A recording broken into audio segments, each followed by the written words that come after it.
Hello student. तो आज हम लोग पैकिंग इन सॉलिड्स ये टॉपिक देखेंगे। इसमें क्रिस्टलाइन सॉलिड्स में जो भी पार्टिकल्स है वो किस तरह से अरेंज रहते हैं, ठीक है, वो पार्टिकल्स की एक्चुअल क्या अरेंजमेंट होती है वो ये टॉपिक में देखेंगे। फर्स्ट, ये जो पार्टिकल्स है, ठीक है, ये इस तरह से यहाँ स्पीयर्स दिखाए गए हैं। One dimensional arrangement of spheres.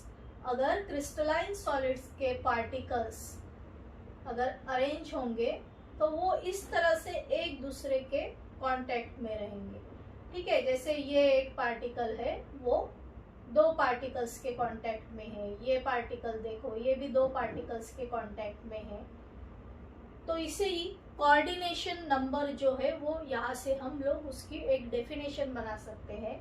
जैसे ये पार्टिकल का अगर कोऑर्डिनेशन नंबर फाइंड आउट करना है तो ये पार्टिकल दूसरे दो पार्टिकल्स के कांटेक्ट में है, तो ये पार्टिकल का कोऑर्डिनेशन नंबर 2 होगा, ठीक है। मतलब वो पर्टिकुलर पार्टिकल कितने एटम्स के साथ अटैच है या कितने पार्टिकल्स के कांटेक्ट में है, तो वो उसका कोऑर्डिनेशन नंबर होता है। तो एक रो में या एक लाइन में ऐसे पार्टिकल्स जो है अगर अरेंज होते हैं तो उसे हम one dimensional arrangement of spheres बोलेंगे, ठीक है। तो क्रिस्टलाइन सॉलिड में अभी इतने ही पार्टिकल्स नहीं रहेंगे या एक ही रो में पार्टिकल्स अरेंज नहीं रहेंगे, क्योंकि हम 3 डायमेंशनल व्यू देख रहे हैं। तो अगर ये जो रो है पार्टिकल्स की, इसके नीचे और एक रो अगर प्लेस करते हैं, ठीक है, उसके नीचे और एक अगर रो प्लेस करेंगे तो ये नीचे का स्ट्रक्चर देखो, यहाँ लिखा है ए टाइप अरेंजमेंट, ठीक है। यहाँ क्या है, एक जो रो है उसके नीचे ये दूसरी रो अरेंज है, फिर ये तीसरी रो, फिर ये चौथी रो। तो एक के नीचे एक जो है, जो लेयर्स है वो स्टैक रहेगी या स्टिक रहेगी, एक दूसरे के कांटेक्ट में रहेंगी। तो ये हो गया 2 डायमेंशनल व्यू।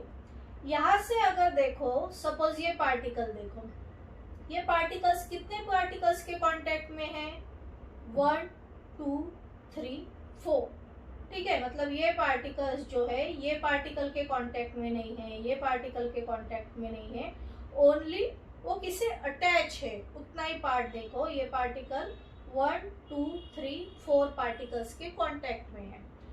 तो इसका कोऑर्डिनेशन नंबर क्या हो गया, ये पार्टिकल का कोऑर्डिनेशन नंबर हो गया 4, ठीक है। या ये भी पार्टिकल अगर देखते हैं तो ये पार्टिकल भी 4 अदर पार्टिकल्स के कांटेक्ट में है, तो ये जो है पार्टिकल उसका कोऑर्डिनेशन नंबर हो गया 4। तो ये जो अरेंजमेंट है इसे स्क्वेयर क्लोज पैक अरेंजमेंट बोलते हैं।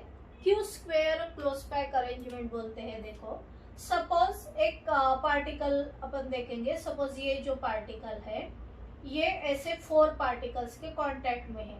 सपोज इसका इसका इसका मैं ऐसे सेंटर ड्रॉ करती हूँ और ये सेंटर्स को ऐसे ज्वाइन कर देंगे। तो अगर ये सेंटर्स जो है उनको अगर ज्वाइन करते हैं तो जो भी शेप मिलेगा, ठीक है, ये स्क्वायर शेप मिलेगा। तो इसीलिए ये जो अरेंजमेंट है इसे बोलते हैं स्क्वायर क्लोज पैक अरेंजमेंट। अभी जो है ये जो अरेंजमेंट है ए टाइप अरेंजमेंट, ठीक है, ये तो एक ही लेयर हो गई। ऐसी बहुत सारी लेयर्स अगर एक के ऊपर दूसरी लेयर, दूसरे के ऊपर तीसरी लेयर अगर अरेंज करते हैं तो एक 3 डायमेंशनल स्ट्रक्चर फॉर्म होगा। वो 3 डायमेंशनल स्ट्रक्चर ये डायग्राम में ऑब्जर्व करो, ठीक है। ए टाइप सिंपल क्यूबिक स्ट्रक्चर। कौन सा स्ट्रक्चर मिलेगा, सिंपल क्यूबिक स्ट्रक्चर। यही जो लेयर्स है ये तो एक लेयर हो गई, ये एक लेयर, दूसरी लेयर, तीसरी लेयर, चौथी लेयर, ऐसे लेयर्स के ऊपर अगर लेयर्स अरेंज करते हैं तो इस टाइप का सिंपल क्यूबिक स्ट्रक्चर मिलेगा, ठीक है।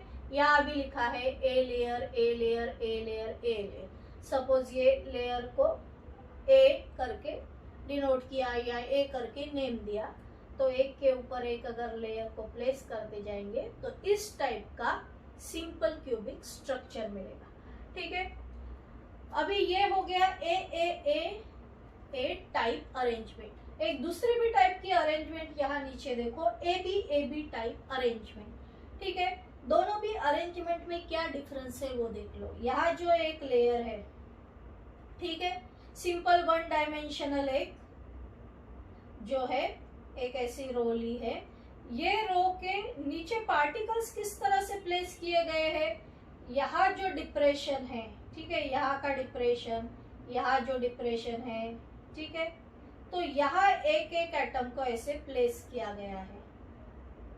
तो एक एक रो जो है एटम्स की किस तरह से अरेंज करेंगे, ये एक लेयर हो गई, उसके एग्जैक्ट नीचे ये पार्टिकल नहीं अरेंज करेंगे, लेकिन दो पार्टिकल्स के बीच में जो डिप्रेशन आता है उसके नीचे ये पार्टिकल जो है वो अरेंज करेंगे। तो इसी तरह से ये पहली रो, ये दूसरी रो, ये तीसरी और ये चौथी रो।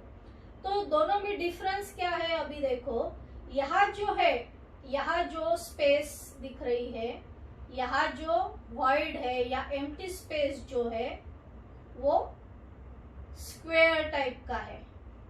ठीक है, तो जैसे अगर मॉडल अगर मैं दिखा रही हूँ उसमें अगर देखते हैं तो इस तरह से देखो, ये जो है पहली रो है, ठीक है, या पहली लेयर समझ लो, इसके ऊपर ये दूसरी लेयर को रख दिया।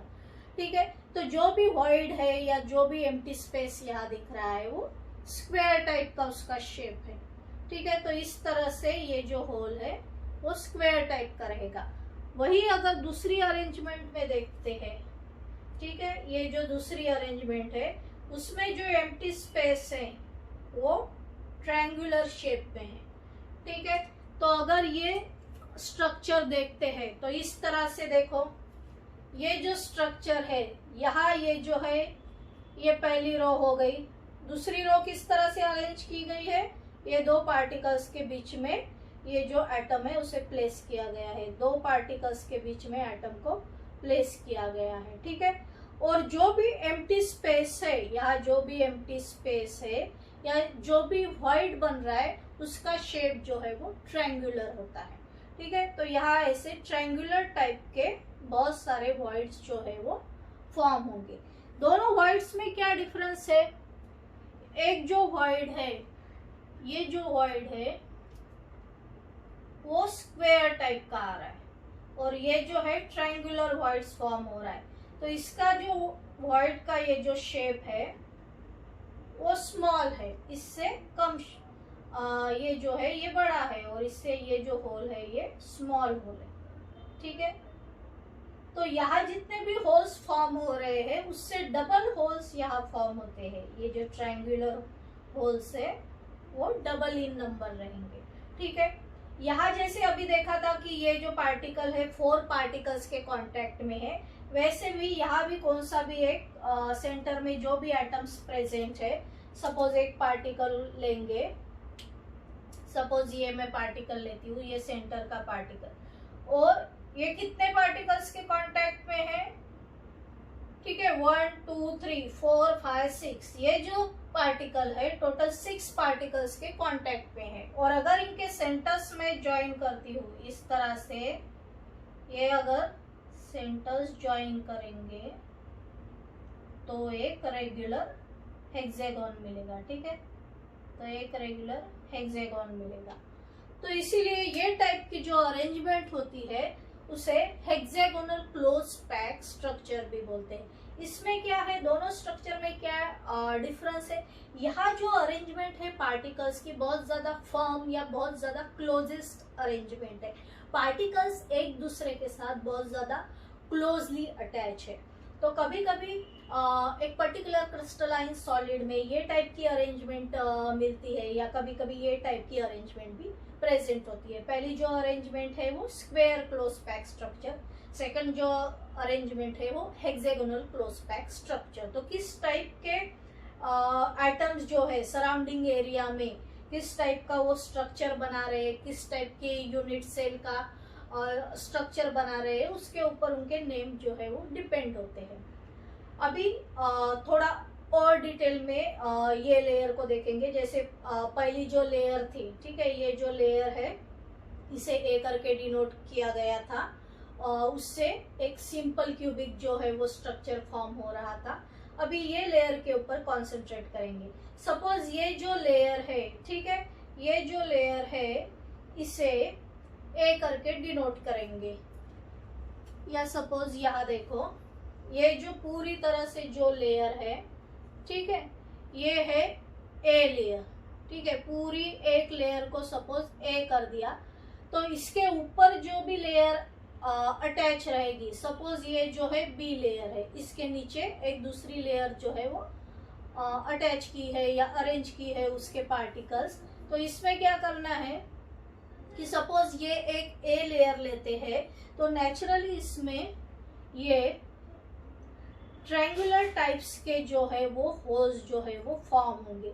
तो सेकंड लेयर किस तरह से अरेंज करनी है कि ये होल के नीचे, हर एक होल के नीचे एक पार्टिकल आना चाहिए, या इस तरह ट्रायंगुलर जो होल है उस पर एक एक पार्टिकल को प्लेस करते जाएंगे। तो पीछे से अगर आप लोग देखेंगे तो जितने भी होल्स है, ट्रायंगुलर होल्स है, उनके ऊपर एक एक करके पार्टिकल जो है वो रख दिया है, ठीक है। तो ये सपोज ए लेयर है और इसके नीचे ये बी लेयर को अरेंज किया है। तो यहाँ देखो जब तीन एटम्स यहाँ एक दूसरे को ज्वाइन है, ठीक है, और उसके पीछे एक पार्टिकल है, ठीक है, तो जो होल बन रहा है उसे बोलते हैं टेट्राहेड्रल वॉइड। या इस तरह से देखो जब तीन पार्टिकल्स है, ठीक है, और ये ए लेयर के तीन पार्टिकल्स है, उसके पीछे बी लेयर का अगर एक एटम वहां प्लेस कर दिया, तो जो भी वॉइड या जो भी होल रहेगा वो जो है उसे टेट्राहेड्रल होल बोलेंगे। या यहाँ से फिर से देखो ये जो है टेट्राहेड्रल होल्स यहाँ फॉर्म हो रहे हैं। फिर एक दूसरे टाइप्स के भी होल यहाँ फॉर्म हो रहे हैं जिसे बोलते हैं ऑक्टाहेड्रल होल्स। पहले ऑक्टाहेड्रल होल क्या है वो समझ लो। सपोज ये तीन पार्टिकल्स प्रेजेंट है, ठीक है, इस तरह से ये तीन पार्टिकल्स प्रेजेंट है, ये सपोज ए लेयर के तीन पार्टिकल्स है और इसके पीछे ये जो बी लेयर है इस तरह से अरेंज की है, ठीक है, एक एटम ऊपर दो एटम ऐसे नीचे। तो इस तरह से अगर बी लेयर को नीचे से अरेंज करते हैं तो जो भी होल फॉर्म होगा, यहाँ जो है एक होल फॉर्म हो रहा है, ठीक है, यहाँ से ये जो है स्टिक जो है मैं यहाँ से ऐसे एंटर कर सकती हूँ क्योंकि यहाँ एक होल है। तो ये जो होल है उससे बोलते हैं ऑक्टाहेड्रल होल।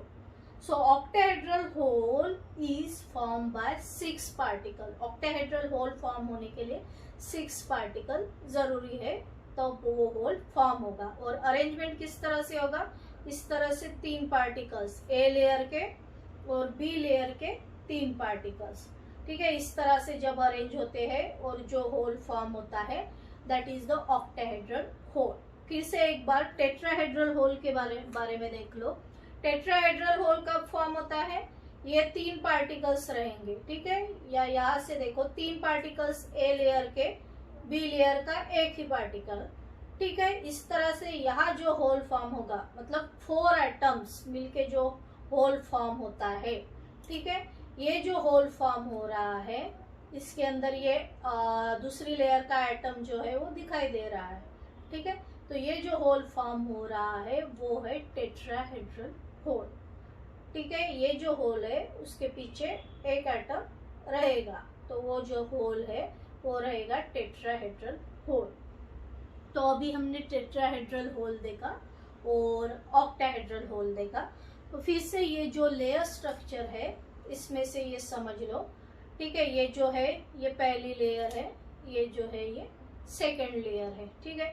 तो यहाँ 3 पार्टिकल्स उसके पीछे एक पार्टिकल, इस तरह से अगर अरेंजमेंट है, ठीक है, ये 3 पार्टिकल और उसके पीछे एक एटम प्रेजेंट रहेगा, तो ये जो फॉर्म हो रहे हैं वो है टेट्राहेड्रल होल।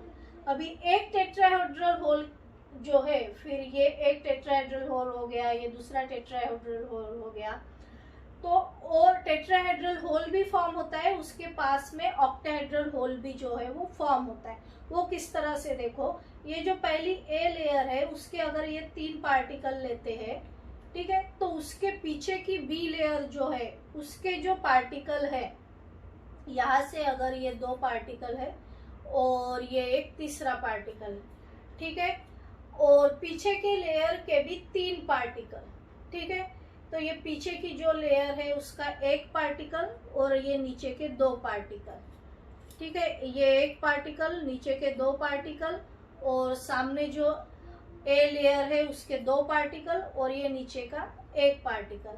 तो जो भी होल फॉर्म हो रहा है, ठीक है, इससे ये जो स्टिक है यहाँ से मैं ऐसे बाहर निकाल सकती हूँ। कंप्लीट ये होल जो फॉर्म हो रहा है that is the octahedral hole और ऑक्टाहेड्रल वॉइड। किस तरह से फॉर्म हो रहा है ये होल?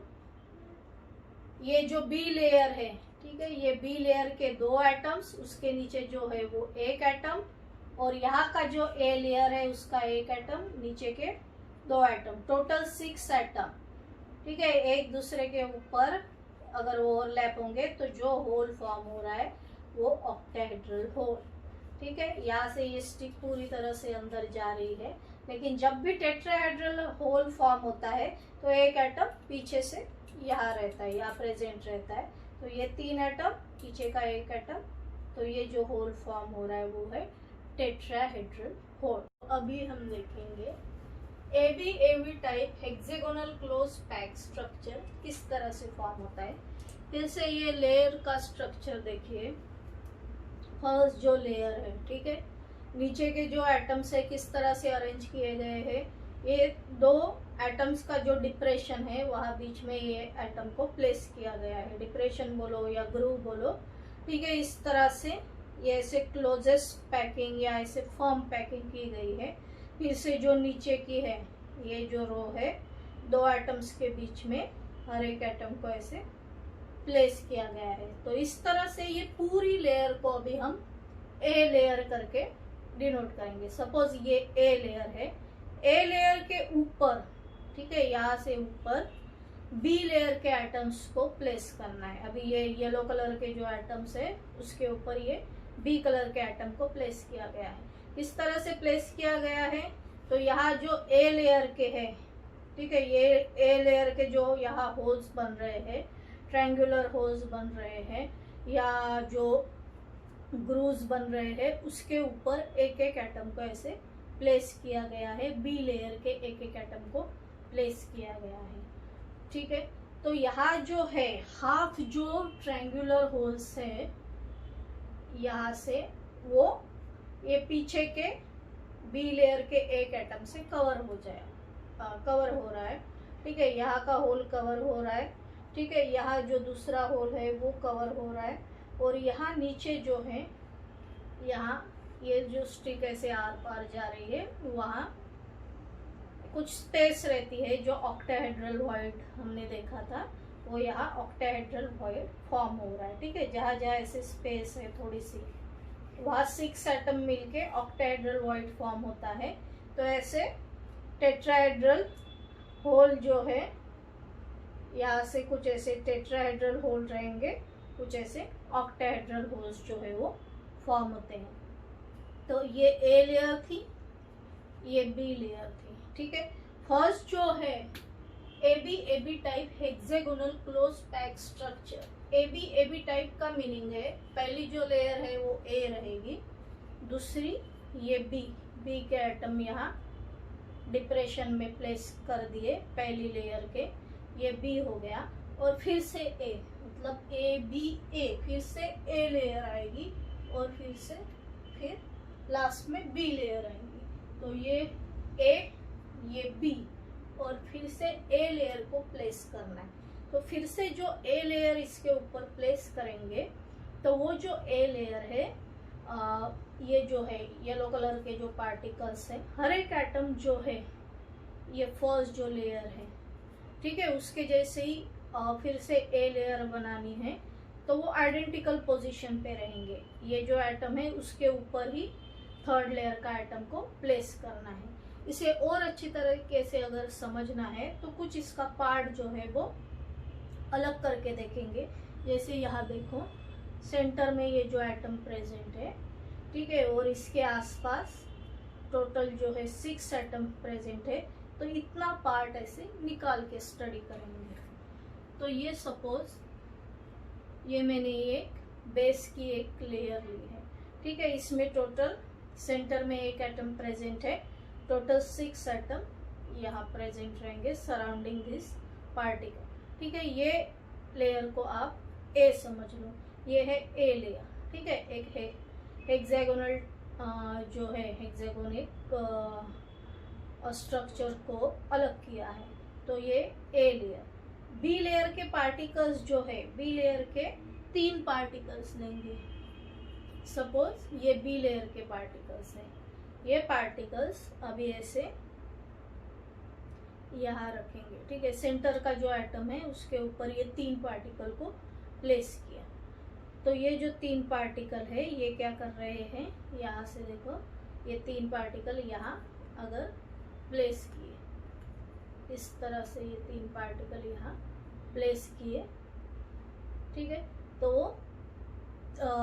3 पार्टिकल 3 होल को कवर कर रहे हैं, यहाँ से ऐसे 3 ट्रायंगुलर होल को वो कवर कर रहे हैं। तो ये क्या हो गया, ये पहला ए, ये बी, और फिर से ए की लेयर इसके ऊपर प्लेस करेंगे। तो फिर से ए की लेयर कैसे बनेगी, ये 6 एटम, फिर से उसके ऊपर प्लेस करेंगे ये 6 एटम, ठीक है। तो ये हो गया ए, ये हो गया बी, फिर से ए, फिर से बी। बी के एटम आइडेंटिकल पोजीशन, यहाँ बी के एटम जिस तरह से प्रेजेंट है वैसे ही ऊपर की जो बी लेयर प्लेस करेंगे उसके एटम रखेंगे। जैसे ये 3 एटम्स यहाँ प्लेस कर दिए, मतलब ये एटम जहाँ प्रेजेंट है उसके ऊपर ही वो एटम आना चाहिए। ये एटम के ऊपर ये एटम आएगा, ये एटम के ऊपर ये एटम आएगा, ठीक है। तो एक आइडेंटिकल पोजीशन रहेगी। अभी यहाँ ये स्ट्रक्चर को ऑब्जर्व करो, यहाँ जो है ये ए बी, तो ये एटम और ये एटम, ठीक है, दोनों भी आइडेंटिकल पोजीशन या ए की लाइन पे आने चाहिए, ठीक है। सपोज यहाँ से एक लाइन ड्रॉ की, यहाँ से 2 लाइन, यहाँ से 3, 4, 5 और 6, तो एक टाइप का यहाँ हेक्सागोन फॉर्म हो रहा है, ठीक है। एक टाइप का यहाँ हेक्सागोन फॉर्म हो रहा है, और इसीलिए ये स्ट्रक्चर को क्या बोलेंगे, A B type hexagonal close pack structure. और एटम्स भी कैसे क्लोज पैक जो है बिल्कुल ही क्लोज अरेंजमेंट है, या बहुत ऐसे फॉर्मली अरेंज है, ठीक है। तो क्यूबिक क्लोज पैक स्ट्रक्चर में क्या होता है, जैसे ये जो है ये ए लेयर है, ठीक है, पूरी ये ए लेयर है, उसके ऊपर ये जो सेकंड लेयर प्लेस की गई है, ठीक है, ये येलो कलर की ए लेयर, फिर ये सेकंड लेयर। अभी यहाँ से आप लोग फोकस करो, जैसे ये 3 पार्टिकल है, 1 2 3 4 5 और 6, यही एक ट्रायंगल से मैं दिखाऊंगी। जैसे ये जो पार्ट है, ठीक है, इस तरह से ये 3 पार्टिकल, ये 2 और नीचे का ये 1, तो ये जो एक ट्रायंगुलर पार्ट है उसके ऊपर कंसंट्रेट करेंगे। तो इतने जो पार्टिकल्स है, ये 3 2 और 1, ये पार्टिकल्स के ऊपर एक थर्ड लेयर जो है वो प्लेस करेंगे। अभी ये जो थर्ड लेयर प्लेस करेंगे तो एक सिंगल पार्टिकल ऐसे ऊपर प्लेस करेंगे, फिर 2 और फिर 3, इस तरह से ये जो है ये सी लेयर है। सी लेयर में क्या होता है, सी लेयर के पार्टिकल ए लेयर के पार्टिकल्स के साथ आइडेंटिकल नहीं रहती, उनकी पोजीशन सेम नहीं रहती है, और बी लेयर के पार्टिकल्स के साथ भी उनकी पोजीशन जो है वो मैच नहीं होती है, एक अलग ही पोजीशन पे वो प्लेस होते हैं। इसीलिए उसे सी लेयर बोला जाता है। और अब क्या करेंगे, ये जो सी लेयर है उसके ऊपर एक फोर्थ लेयर प्लेस करेंगे। फोर्थ लेयर का एक ही एटम में यहाँ प्लेस करके दिखाती हूँ, ठीक है। तो ये क्यूबिक क्लोज पैक स्ट्रक्चर जो है उसे face centred cubic unit structure भी बोलते हैं। तो वो किस तरह से, वो पहले देखेंगे। तो अगर ये इस तरह का स्ट्रक्चर मैं यहाँ प्लेस करती हूँ ताकि अच्छे से समझ में आ जाएगा किस तरह से ये face centred unit cell form हो रही है। यहाँ देखो, ये जो है ये नीचे का सेकंड लेयर का एक ब्लू एटम, ठीक है, ये बी लेयर का ब्लू एटम है। देन ये थर्ड लेयर का एटम, ये एक थर्ड लेयर का एटम, ये फोर्थ लेयर का एटम और ये थर्ड लेयर का एटम, ठीक है। तो ऐसे 1 2 3 4 और ये जो फेस के ऊपर एटम रहता है तो ये फेस बन गया यूनिट सेल का, फेस सेंटर्ड यूनिट सेल का। तो यहाँ से अगर साइड से अगर देखते हैं तो उसी तरह से स्ट्रक्चर रहेगा। यहाँ एक एटम, ठीक है, ये एक एटम हो गया, ये दूसरा, ठीक है, ये ब्लू तीसरा, ये यहाँ से एक चौथा और एक ऐसे फेस के ऊपर। तो ये यहाँ एक फेस बन गया। वैसे ही अगर ये साइड में देखेंगे तो ये यहाँ सेकंड लेयर का एक पार्टिकल, थर्ड लेयर का ये एक पार्टिकल है, ये एक पार्टिकल है, ये एक पार्टिकल है और ये फोर्थ लेयर का पार्टिकल। तो यहाँ से ये जो है ये एक फेस बन गया और मतलब ये जो है ये स्क्वायर शेप और उसके फेस के ऊपर ये एक पार्टिकल रहेगा। तो इस तरह से अगर देखते हैं तो यहाँ 1 2 और 3 ऐसे 3 फेसेस ऊपर की तरफ दिख रहे हैं। वैसे ही नीचे की तरफ आएंगे, मतलब कंप्लीट एक face centred cubic unit cell जो है वो फॉर्म होता है। Thanks for watching this video.